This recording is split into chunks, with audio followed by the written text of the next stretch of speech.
आज हिंदी दिवस है, इसीलिए हम सबसे पहले वनडे मैट्रम्स की तरफ से आप सभी को हिंदी दिवस की बधाई और शुभकामनाएं देते हैं। आइए खबर की शुरुआत इसी से करते हैं। विश्व में 50 करोड़ लोग बोलते हैं हिंदी। भारत की राष्ट्रभाषा हिंदी का वर्चस्व लगातार बढ़ रहा है। भारत में हिंदी बोलने वालों की संख्या तो लगातार बढ़ ही रही है, बल्कि विश्व में भी इसका प्रभाव तेजी से बढ़ रहा है। विश्व में लगभग 50 करोड़ लोग हिंदी बोलते हैं। यह विश्व की सबसे अधिक बोली जाने वाली भाषाओं में चौथे स्थान पर है। यह बहुत कम लोगों को पता होगा कि हिंदी इस देश की राष्ट्रभाषा बने, यह मात्र एक वोट अधिक होने से तय हुआ था। यह एक वोट था देश के प्रथम राष्ट्रपति डॉक्टर राजेंद्र प्रसाद का। यह कोई प्रारब्ध का खेल ही था। उसके बाद हिंदी वनलता के समान सर्वत्र फैल गई। देश का कोई कोना ऐसा नहीं जहां आज हिंदी भाषा न बोली जाती हो। मानसून सत्र शुरू। प्रणब दा को श्रद्धांजलि देने के बाद शुरू हुई संसद की कार्यवाही। कोरोना महामारी के बीच संसद का मानसून सत्र सोमवार यानी आज से शुरू हो गया है। सबसे पहले दिवंगत हुए पूर्व राष्ट्रपति प्रणब मुखर्जी और मौजूदा तथा पूर्व सांसदों को श्रद्धांजलि दी गई और उसके बाद 1 घंटे के ब्रेक के बाद दोनों सदनों की कार्यवाही शुरू हुई।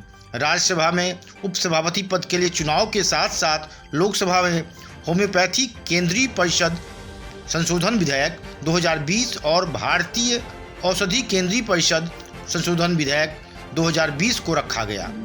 बता दें कि इस बार मानसून सत्र 18 दिन का रहेगा और इसमें सीमा पर गतिरोध, कोरोना वायरस महामारी से निपटने और आर्थिक स्थिति जैसे मुख्य मुद्दे छाए रहने की संभावना है।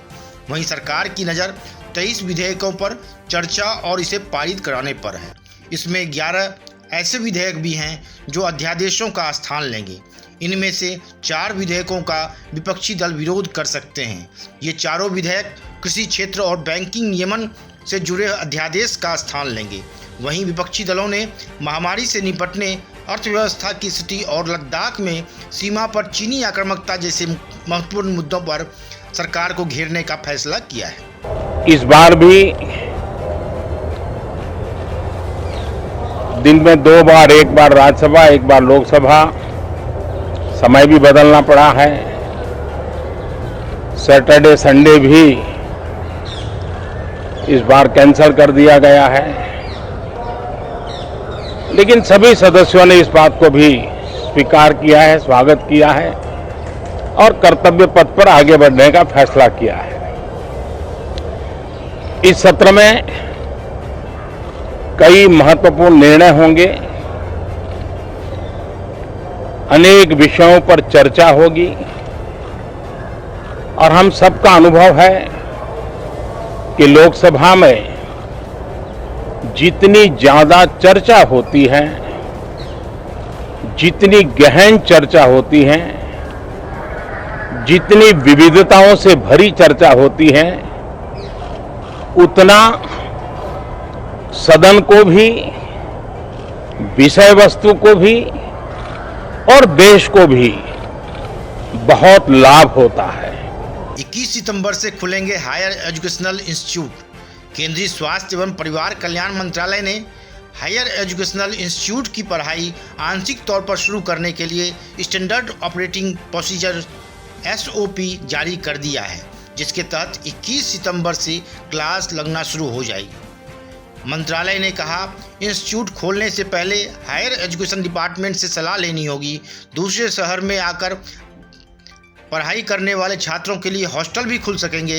हालांकि बाहर से आने के बाद छात्रों को क्लास अटेंड करने से पहले 14 दिन क्वारंटाइन में रहना होगा। इसके लिए इंस्टीट्यूट में क्वारंटाइन सेंटर भी बनाना होगा। इसके अलावा पढ़ाई शुरू होने पर टीचर्स, स्टूडेंट्स और स्कूल के स्टाफ को कम से कम 6 फीट की दूरी रखनी होगी। गलवान झड़प में मारे गए थे चीन के 60 से ज़्यादा सैनिक। गलवान घाटी में 15 जून को हुई झड़प में मारे गए सैनिकों की संख्या भले ही चीन छुपाता रहा हो, लेकिन अमेरिकी अखबार न्यूज़ वीक ने खुलासा किया है कि इस झड़प में चीन के 60 से भी अधिक सैनिक मारे गए थे। अखबार ने 11 सितंबर को छापे एक आर्टिकल में यह खुलासा किया है।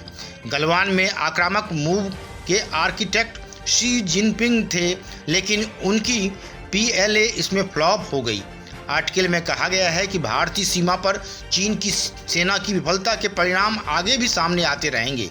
भले ही शी जिनपिंग इस विफलता के बाद फौज में विरोधियों को बाहर करने और वफादारों की भर्ती करने की बात कर रहे हों, पीएलए डरी हुई है। वह अब भारतीय सेना से भिड़ने की हिमाकत नहीं करेगी। 24 घंटे में 93,000 से ज़्यादा कोरोना के मरीज मिले।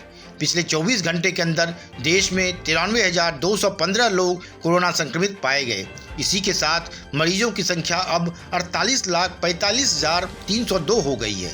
इनमें 37,77,044 लोग ठीक भी हो चुके हैं। रविवार को 77,746 लोग अस्पतालों से डिस्चार्ज भी किए गए और 1,140 संक्रमितों ने दम तोड़ दिया। अब मरने वालों की संख्या 79,754 हो गई है।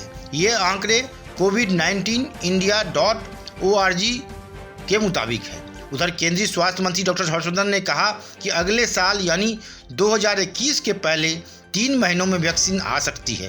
हालांकि अभी कोई डेट देना मुमकिन नहीं होगा। डॉक्टर हर्षवर्धन ने कहा कि एक बार वैक्सीन आने के बाद सरकार का पूरा फोकस हाई रिस्क वालों पर होगा। इनमें पहले से बीमार लोग, बुजुर्ग शामिल होंगे। दिल्ली दंगों के मामले में जेएनयू के पूर्व छात्र नेता उमर खालिद गिरफ्तार।